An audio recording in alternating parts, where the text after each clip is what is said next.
Balausing pamanyawp ni Rotary Club king Ayeta Community bilang parting taglo sa serbisyo dareti ay ni report.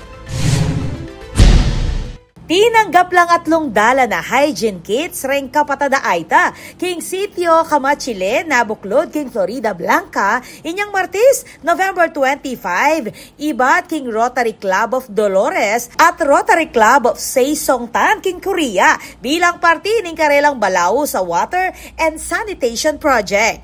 Pwede muna ning distribution ning Rotary Club of Dolores President Albert Lacanlale at past President Kim Kudong ning Seisongtan, kayabe din na immediate past President Maureen Gueco, past District Governor Emil Joven at aliwa pang past presidents ning club. Kayag na naniti in-inspection da rin nga duwang Rotary Club ing progreso ning 5 million peso sa water project alayong manatad malinis sa danom king Sitio Kamachile. Saklo ning proyekto impamagka ng submersible pump, overhead water tanks, bayong comfort rooms para king komunidad at eskwela, ampong hand washing stations. At mga siguradong pangmaluwat ang operasyon, pinirma niya ning Rotary Clubs at ning LGU ning Florida Blanca ing meto nga Memorandum of Agreement nung nuka rin ning LGU king pamanimuna ng Mayor Michael Galang ing manibala king maintenance ning water system. Sinigurado ning Rotary Clubs ing balaw sa suporta para king Aita community